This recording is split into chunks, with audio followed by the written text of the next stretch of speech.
Donc, nous avons le plaisir, d'accueillir Éric Brangier, hein, pour cette deuxième conférence de la matinée. Donc Éric Brangier est professeur des universités en ergonomie à l'Université de Lorraine. Il est membre du laboratoire interdisciplinaire Préséus. Ses activités de recherche et d'enseignement portent sur l'utilisabilité, l'ergonomie des produits et systèmes, la psychologie des organisations, les interactions humain-machine, l'expérience utilisateur et l'ergonomie prospective. Il est auteur de nombreuses publications, dont Ergonomie, 150 notions clés, dictionnaire encyclopédique publié chez Duno. Et il va aujourd'hui nous faire une présentation, hein, dont le titre est Y a-t-il un ergonome dans la plateforme? Merci. Merci pour cette présentation.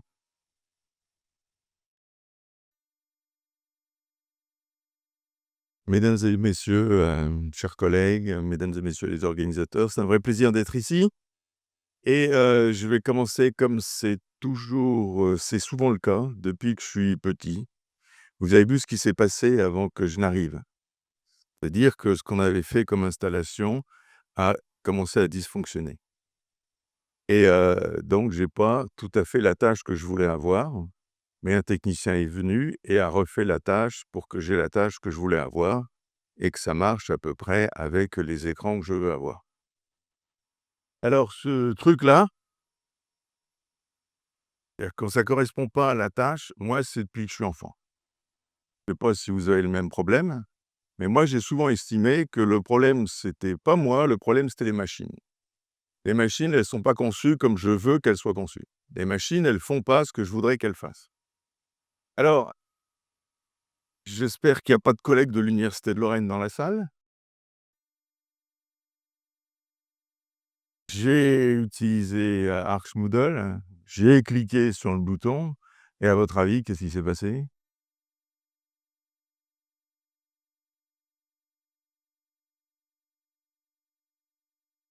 Voilà. Alors ça, c'est mon, destin. C'est comme ça. C'est toujours ce que les gens disent. C'est corrigé, ça n'arrive qu'à Brangier, c'est et cetera et cetera. C'est tout le temps comme ça. Mais je vous assure, c'est déjà, petit, je trouvais que les clignotants étaient pas mis dans bons endroits dans les voitures. Je trouvais que et cetera, que ça c'est complètement débile d'appuyer sur sucré pour un café non sucré, qu'avoir un ordinateur où c'est écrit démarrer pour éteindre, c'est débile et cetera et cetera. Donc c'est comme ça. Alors par chance, j'ai réussi à faire carrière avec ça. Ça a pas trop mal marché.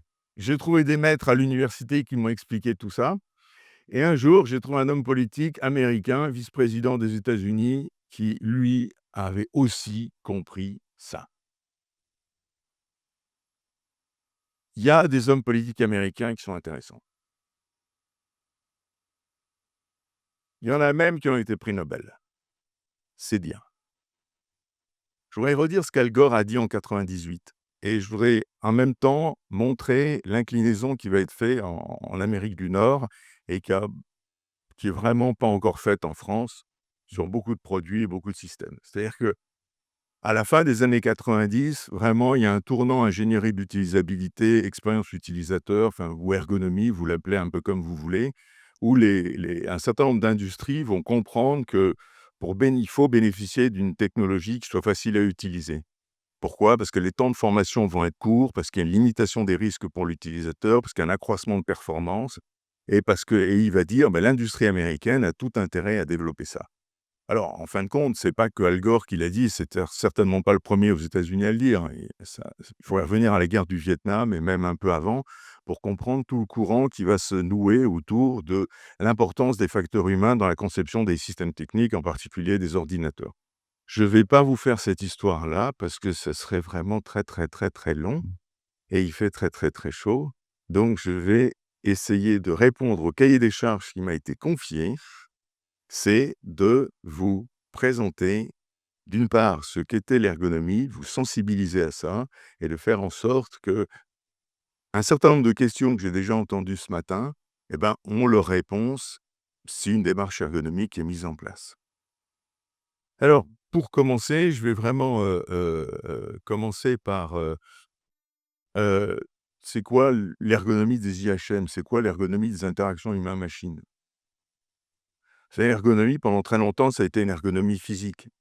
On s'est intéressé à la prévention des maladies professionnelles, on s'est intéressé aux accidents du travail, on s'est intéressé à l'hygiène, à la sécurité, aux conditions de travail, et cetera.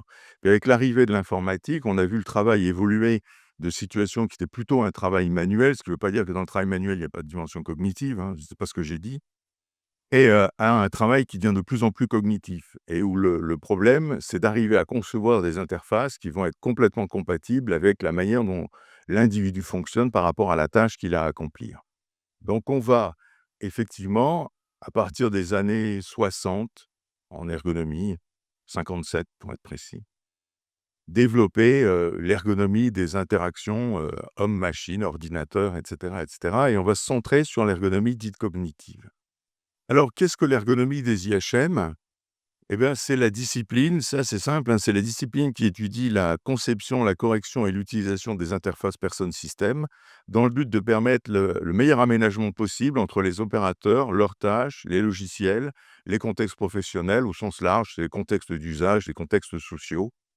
Et vous doutez bien que votre téléphone portable, il ne tombe pas d'un mirabellier ou il ne tombe pas d'un endroit, c'est-à-dire qu'il y a beaucoup d'ingénierie ergonomique qui a été façonnée autour de ça, de tests utilisateurs, les icônes, elles sont élaborées, et cetera, et tout ça, c'est le boulot des gens qui travaillent sur les interfaces.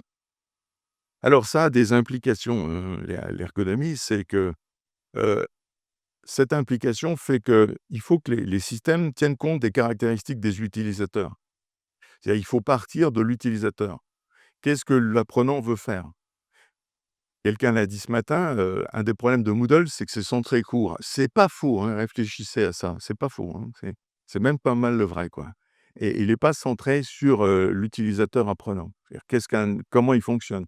Parce qu'on voit effectivement qu'aujourd'hui les utilisateurs, ils vont plutôt interroger des systèmes d'IA que des systèmes qui existeraient dans les universités. Donc un point relativement important ici, c'est vraiment qu'il faut tenir compte de l'utilisateur, de ce qu'il va faire, comment il va fonctionner. Voilà. Et là, globalement, pour faire vite, parce qu'il y a pas d'ergonome dans la salle, et vous allez pas me poser de questions là-dessus, il y a 2 façons de faire. La première et la deuxième. La première, c'est dire on va imposer à l'utilisateur la logique de l'ingénierie informatique. Il a qu'à faire comme on a prévu et puis il se débrouillera et de toute façon, il a qu'à apprendre, il est pas bête, il va essayer, il va faire 3 fois des erreurs et puis au bout d'un certain temps, il va comprendre comment ça marche. Alors, non, c'est pas comme ça que ça marche. Vous voulez des exemples?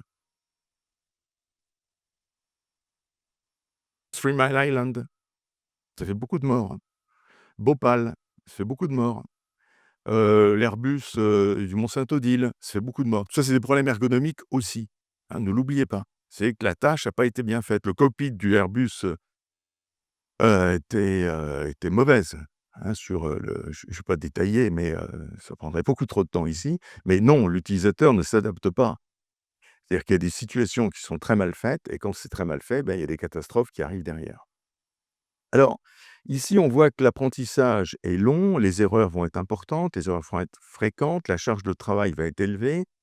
Quand il y a des situations un peu critiques, on peut aboutir à des accidents et parfois à des accidents majeurs. Et puis, il y a une autre façon de procéder. Cette fois, on implante la logique de fonctionnement du logiciel, pardon, de l'utilisateur dans le logiciel. C'est-à-dire qu'on tient compte des caractéristiques mentales de l'opérateur, des caractéristiques perceptives, sensorimotrices. On essaye de voir comment il fonctionne, on étudie bien son activité et on va implémenter tout ça dans le système afin d'améliorer son efficacité, sa satisfaction, son utilisabilité et et l'efficience de l'utilisateur. Là, qu'est-ce qu'on voit? Les apprentissages sont courts, l'apprentissage de l'utilisation du système, hein, sont courts. Interagir, ça devient facile. La rentabilité augmente, les erreurs sont faibles et la charge de travail de l'opérateur est diminuée. Voilà, vous me croyez? Di Dites oui, s'il vous plaît. Merci. Voilà. Alors, vous êtes gentil avec les ergonomes, mais je vous assure qu'il a fallu batailler pour démontrer ça. La logique quand même qui a prévalu dans la conception des technologies, c'est de dire: «On démarre la conception informatique, on démarre les plateformes et ensuite on ira voir un ergonome pour qu'il nous mette un peu de couleur sur les écrans et ce sera joli. Et si vous pouvez faire une petite fleur en haut à droite, ça sera encore plus sympa. La petite fleur, c'est pour l'utilisateur. Alors, depuis 1988, on a une ribambelle d'études qui nous montrent que si vous avez le droit de ne pas faire de l'ergonomie, hein, il n'y a aucun problème. Essayez, voilà. Mais vous allez perdre beaucoup d'argent. Les premiers à l'avoir démontré, c'est Mantei et Torre dans une étude qui est canonique en 1988. Et je me suis amusé récemment pour reprendre pour préparer cette conférence à regarder d'autres travaux. En fait, il y en a un paquet maintenant. C'est-à-dire que depuis l'étude de Mantei et Torre qui montrait une augmentation de la rentabilité de l'utilisation d'un logiciel de 400%. 400%, c'est énorme, hein. D'autres, si on prend les travaux de Bias et Mayou, ont montré entre 200 et 700. D'autres encore, des tas de choses. On a ici vraiment tout intérêt à faire en sorte que les systèmes soient ergonomiques, soient adaptés. Je reviens là-dessus, je veux dire, les États-Unis ont pris une avance, non pas sur les systèmes techniques en tant que tels, mais sur l'usage des systèmes techniques. Al Gore a accéléré des processus industriels qui étaient déjà existants, les a renforcés et a fait en sorte que, ils soient les premiers à sortir un certain nombre de systèmes, voilà, qui sont adaptés à l'utilisateur. C'est-à-dire ce qu'on a vendu aujourd'hui, c'est plus un téléphone portable, c'est une expérience avec un téléphone portable. Vous ne faites pas qu'acheter un téléphone portable. D'ailleurs, il coûte 11 $ et vous allez payer 500 €. On va acheter l'usage, pas avec. Alors, ce qu'il faut bien comprendre par rapport à tout ça, c'est qu'il y a des doubles bénéfices. Il y a d'une part des bénéfices pour l'entreprise, puis ensuite je verrai les bénéfices pour les, les utilisateurs. Pour les entreprises, ça améliore la satisfaction client. Ça facilite la vente, ça fait progresser la communication entre les différents services. Ça raccourcit le cycle de développement. Ça favorise l'innovation continue accrue par l'usage. Ça réduit les erreurs, etc., etc. Pour l'utilisateur, ça facilite l'installation, la maintenance du produit. Ça diminue la durée d'apprentissage. Ça réduit les erreurs. Ça réduit le stress, la charge de travail. Ça augmente la productivité. Ça fait progresser la fiabilité, la sécurité globale du produit et ça augmente la satisfaction globale. Voilà. Alors, je redis juste tout ça. Ça, c'est juste pour vous préciser ce qu'est l'ergonomie. Et ce qu'il faut bien comprendre, c'est que l'ergonomie, c'est en grande partie une science carrefour. C'est-à-dire, c'est une science qui a besoin de la psychologie cognitive, mais qui a aussi besoin du design, qui a besoin du marketing, qui a besoin de l'information, de la communication, qui a besoin de l'ingénierie d'apprentissage, qui a besoin de la sociologie, qui a besoin, etc., mais qui a un objectif. C'est vraiment réduire le gap entre l'utilisateur et la machine et la technologie. C'est-à-dire qu'il faut ici que les systèmes soient adaptés à l'humain. Ce n'est pas à l'humain de s'adapter. Ça, c'est autre chose, mais ce n'est pas de l'ergonomie. L'ergonomie, it just works. Vous venez de la pub. Ça fait juste que marcher. Vous ne vous posez pas la question. Vous appuyez et ça marche. Vous êtes guidé, vous êtes épaulé, vous êtes appuyé, vous êtes accompagné. Ça, c'est de l'ergonomie. Alors, l'ergonomie, DJHM a fait beaucoup de choses. Il y en a, je me suis dit qu'en préparant la con, je me suis dit: «Mais qu'est-ce qu'on a fait?» et j'en ai trouvé 7. Alors, la première chose, qu'est-ce qu'on a produit comme savoir? Qu'est-ce qu'on a produit comme connaissance? La première chose, c'est on a produit une connaissance sur les formes présentes dans les interfaces. Les menus, les icônes, les souris, etc., etc. Tout ça, on a capitalisé un savoir là-dessus. La deuxième chose qu'on a produit, c'est capitaliser encore une fois un savoir sur interagir avec des tâches et des activités qui sont simples. Qu'est-ce que fait l'utilisateur? L'utilisateur, il accomplit une tâche, il accomplit une activité, il réalise quelque chose qui est finalisé. Il a un but. Il faut comprendre son but de tâche pour concevoir le système. Ce deuxième point, c'est en noir, je ne vais pas en parler, j'aurai jamais le temps. Le troisième point, on s'est dit, OK, les utilisateurs, on s'est dit, ils interagissent avec les formes présentes à l'écran. Et c'est vrai, vous interagissez avec les icônes de votre smartphone. Vous interagissez avec le prompt de ChatGPT. Vous interagissez avec le menu déroulant que vous avez sur tel ou tel logiciel. Non, pas tout à fait. En fait, vous interagissez avec un modèle mental que vous vous construisez de ces éléments-là. C'est-à-dire que l'utilisateur prélève des informations de nature perceptive, sensorimotrice, et ces informations-là sont intégrées ou utilisées sous la forme d'un modèle mental pour réagir. Ce deuxième point, c'est trop compliqué, je ne vais pas en parler. Et retenez bien ça, on n'interagit pas qu'avec les formes présentes à l'écran. On interagit avec les formes présentes à l'écran pour élaborer un modèle mental, et il faut que ce modèle mental soit compatible avec la tâche qu'on veut réaliser. La quatrième chose qu'on a fait, c'est on a essayé de concevoir cette fois des démarches de conception. Il y a des manières d'intégrer le facteur humain dans la conception du dispositif, dans le processus.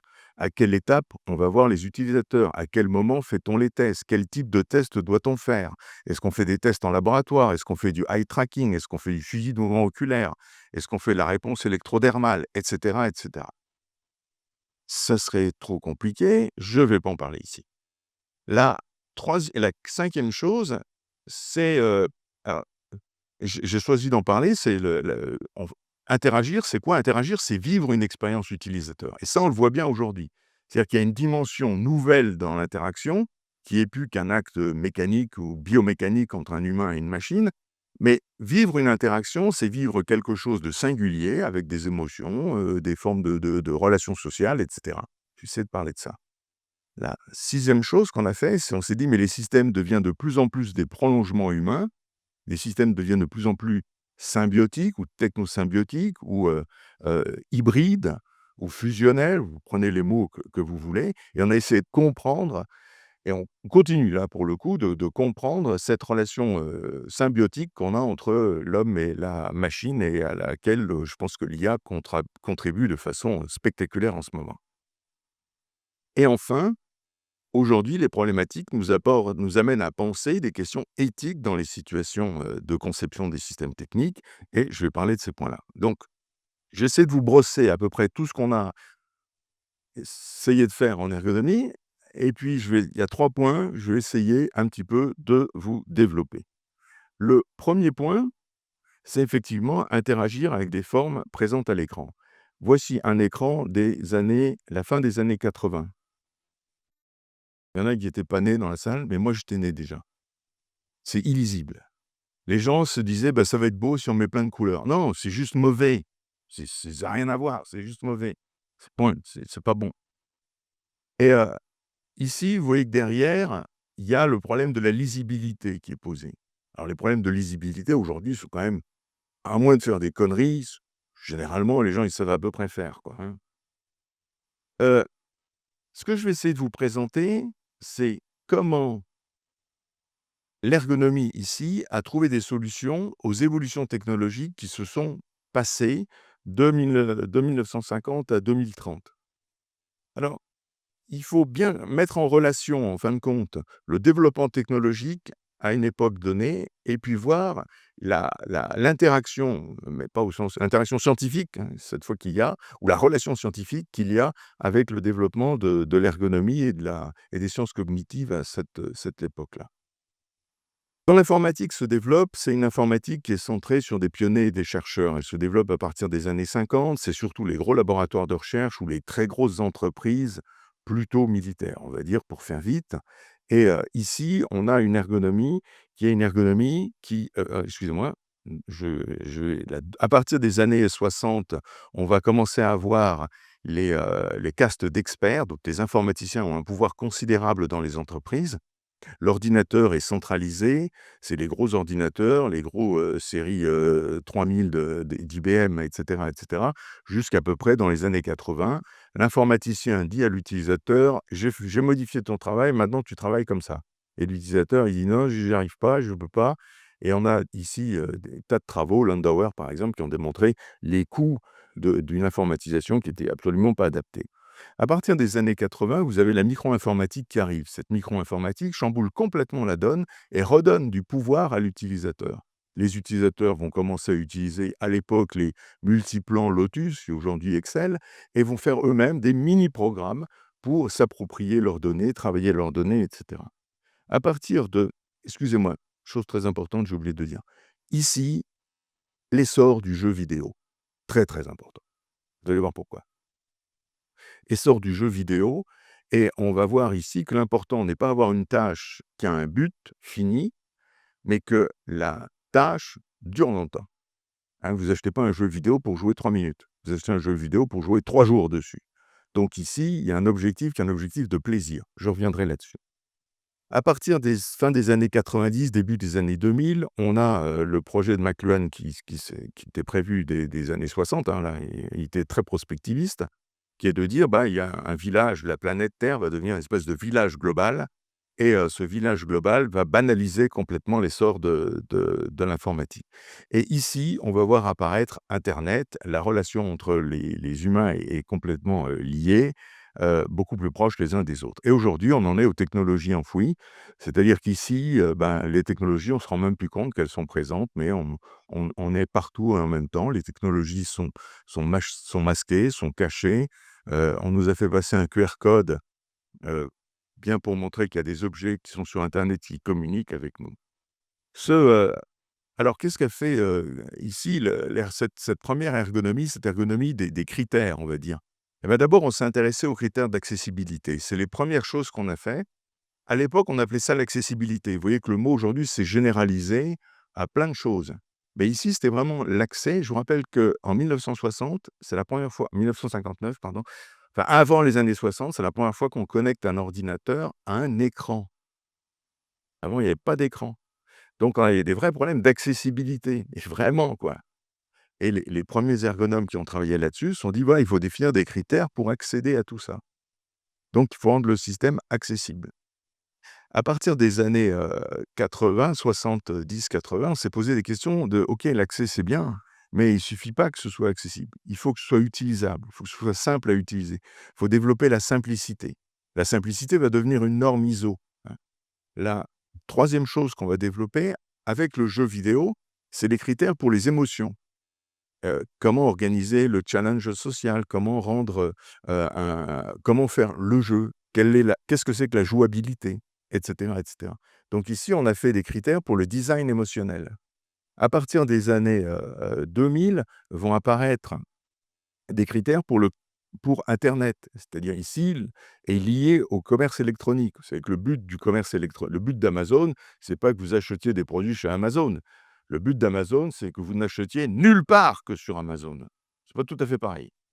Et là, donc, c'est comment capter l'attention de l'utilisateur, comment garder l'utilisateur et comment développer ce qu'on appelle la persuasion technologique. Ici, encore une fois, il y a des critères de persuasion qui ont été faits et j'espère avoir le temps de vous en parler.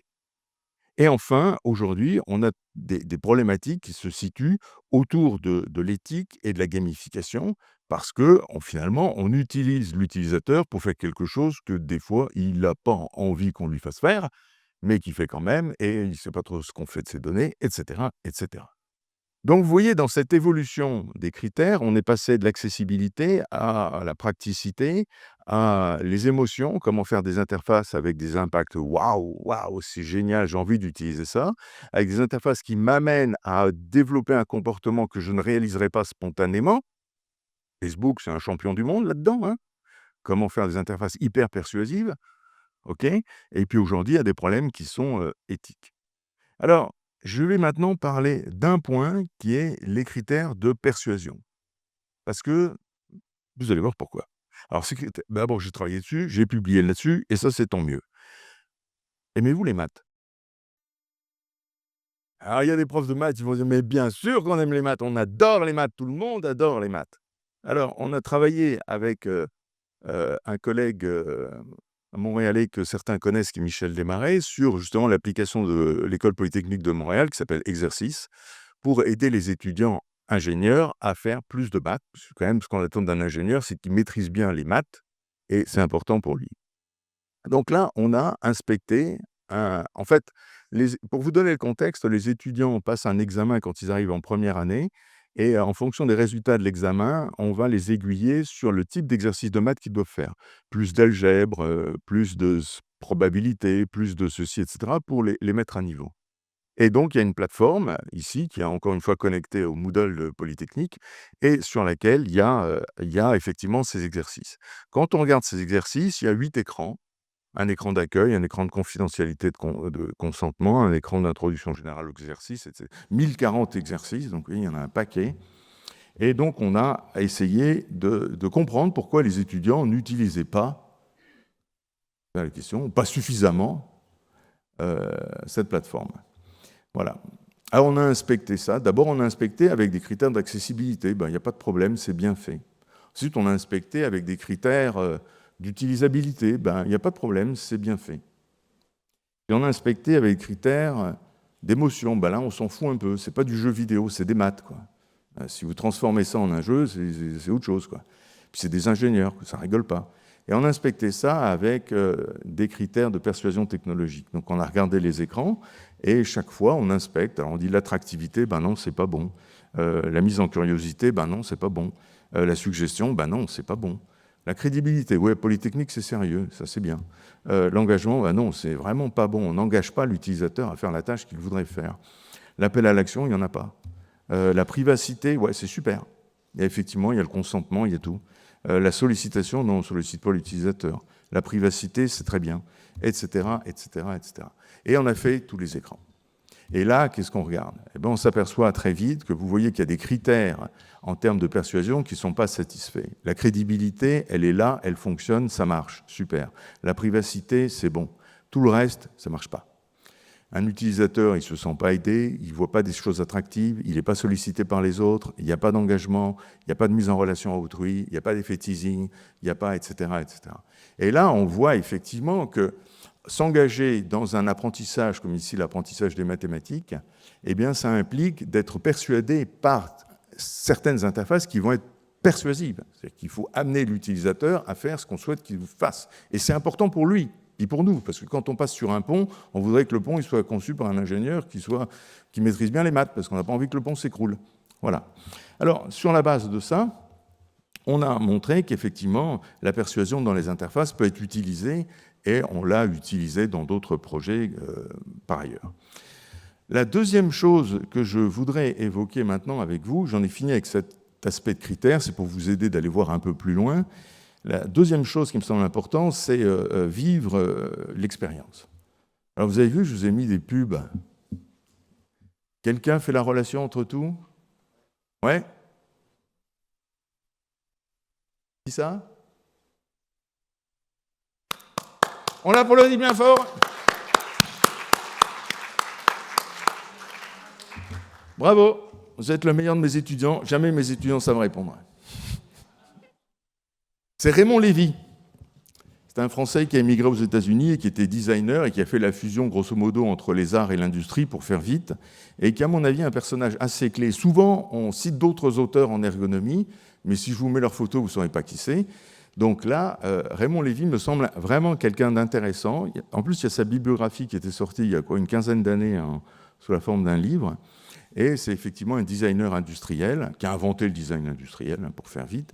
Et Raymond Lévy avait quand même quelque chose d'assez intéressant, c'est qu'il cherchait à faire quelque chose de pratique et en même temps quelque chose de super beau, quoi. Il voulait que ce soit beau. Il y avait du souhait du beau. Il avait écrit un livre qui s'appelait « Le lait se vend mal ». Mais ce n'était pas le lait de la vache, c'était le lait, le moche, se vend mal.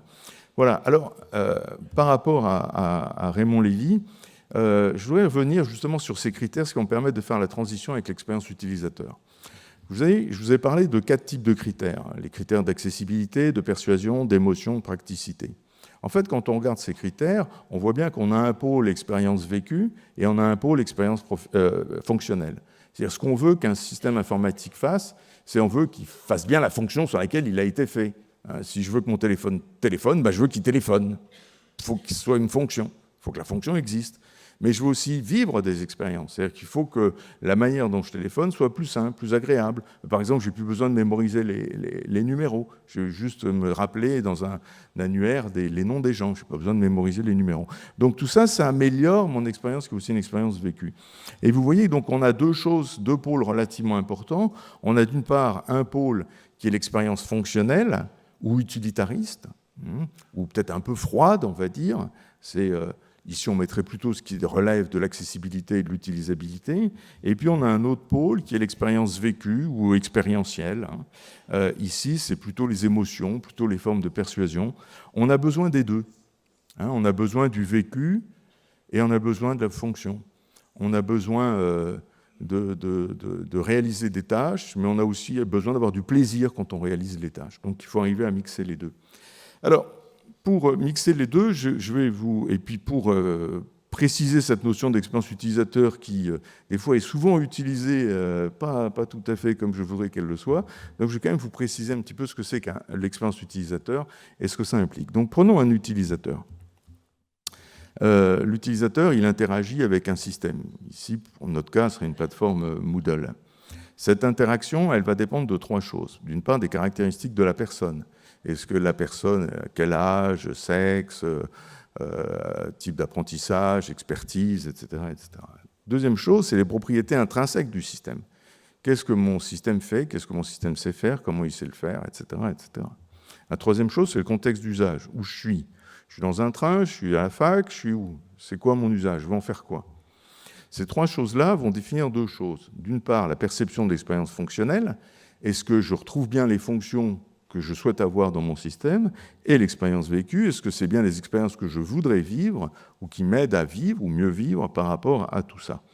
Ces deux perceptions, vécues et fonctionnelles, ont une incidence, ils vont avoir des conséquences. Conséquences de l'expérience.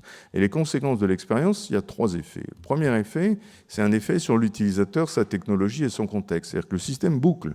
Le fait d'avoir expérimenté un système vient modifier mes compétences, par exemple. Donc les caractéristiques des personnes changent. Puis il y a une deuxième boucle, c'est des effets sur l'interaction elle-même.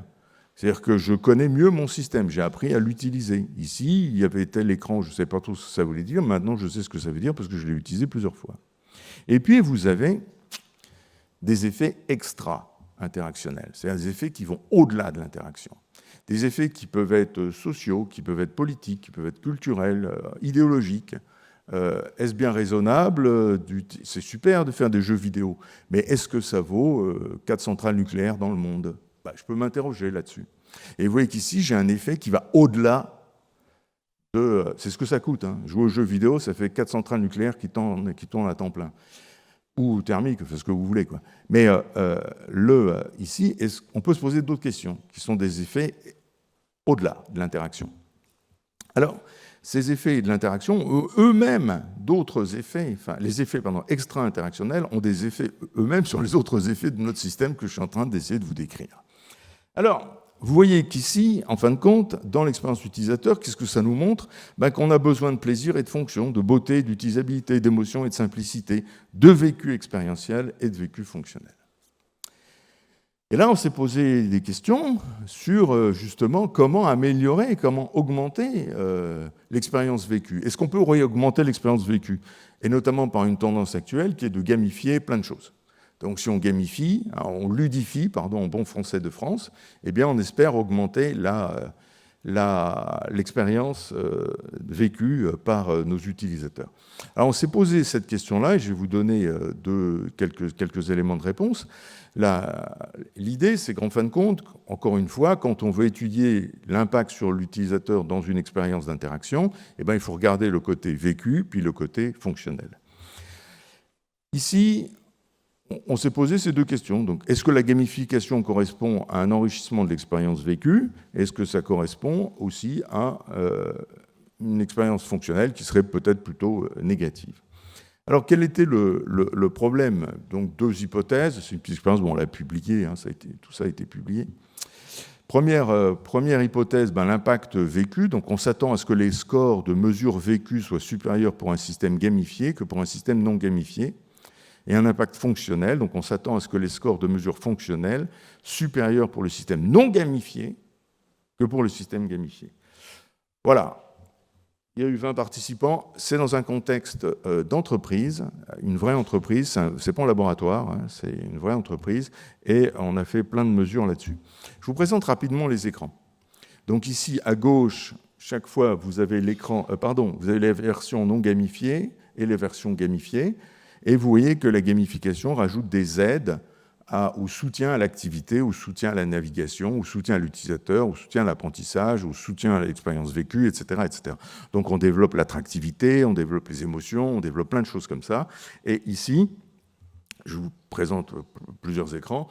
Je vais vite. Même le dernier, vous voyez, c'était des histogrammes. Et puis, la façon de supprimer les histogrammes, c'était la tablette, où on secouait la tablette, puis tous les histogrammes se cassent la figure, et on peut comme ça recommencer. C'est comme si on avait effacé.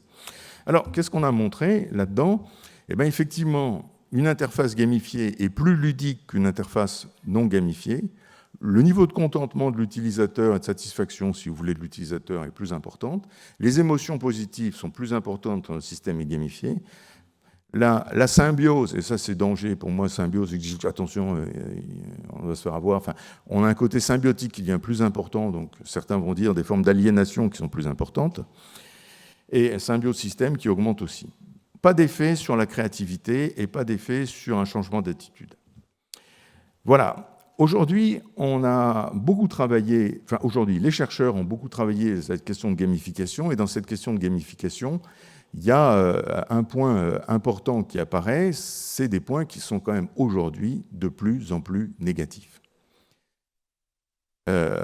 C'est sympathique de mettre des choses qui ramènent au jeu, mais en même temps, on produit de l'infantilisation, on produit de la déception, on produit, etc., etc.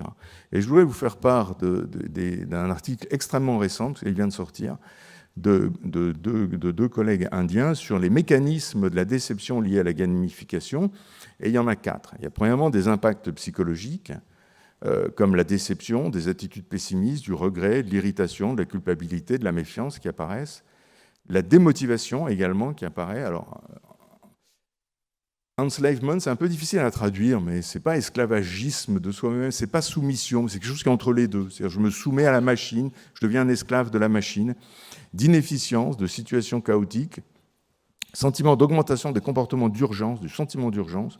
On voit apparaître plus de comportements impulsifs et de comportements compulsifs, et parfois même un abandon d'interface, avec un évitement du temps de présence, parce que je n'ai pas envie que mes résultats ou mon badge soit comparé au badge des autres.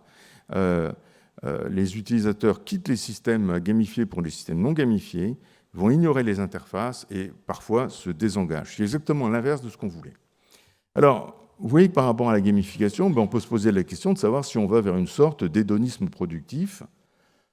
On renforce le plaisir et la productivité. On veut des individus qui soient de plus en plus productifs, qui sont work alcooliques, qui sont donc addiction au travail, etc., etc., par des systèmes qui sont gamifiés, avec toutes les formes de déception que ça peut entraîner. Madame la présidente du temps, la maître du temps, est-ce que j'ai encore 5 minutes? Oui? 3, ça va être compliqué. Parce que vous voyez que maintenant, la question cruciale qui apparaît, c'est la question de l'éthique. Passer des critères à la gamification. Et de la gamification, je vous ai dit qu'il y a pas mal de problèmes qui commencent à apparaître. Et par rapport à ces problèmes-là, on a des problèmes qu'on peut voir aussi de façon plus large, pas seulement avec la gamification, mais bien au-delà. Aujourd'hui, l'ergonomie est confrontée à la construction de situations éthiquement acceptables. C'est une nouvelle donne. C'est des nouvelles choses qui apparaissent. Je vais vous présenter quelques éléments d'interrogation, de pistes pour éveiller la curiosité chez vous. C'est beaucoup de recherches qui sont engagées aujourd'hui. On n'a pas fait le tour de cette question-là, certainement pas. Les critères d'accessibilité, c'est fait, c'est bon, quoi. On sait faire. Vous me posez des questions sur l'accessibilité en réalité virtuelle, on a les réponses, c'est dans les livres. Ça, on n'a pas les réponses. Donc ici, je voudrais revenir pour faire la transition sur la question de la gamification. La gamification est souvent utilisée pour améliorer la motivation, la performance et l'engagement, mais elle peut aussi entraîner des conséquences négatives inattendues. Par exemple, encourager la surperformance, exclure des apprenants qui n'aiment pas les jeux numériques, réduire la transparence, on ne sait pas ce qui est fait des données, compromettre l'équité entre les différents répondants, ou apprenants, pardon, et piéger l'utilisateur dans des interactions frauduleuses. Vous avez tous scanner le code barre, qu'est-ce qui vous dit que ce n'est pas un espion terroriste qui est derrière et qui ne va pas vous aspirer vos données de votre smartphone? Pas évident de répondre à ça.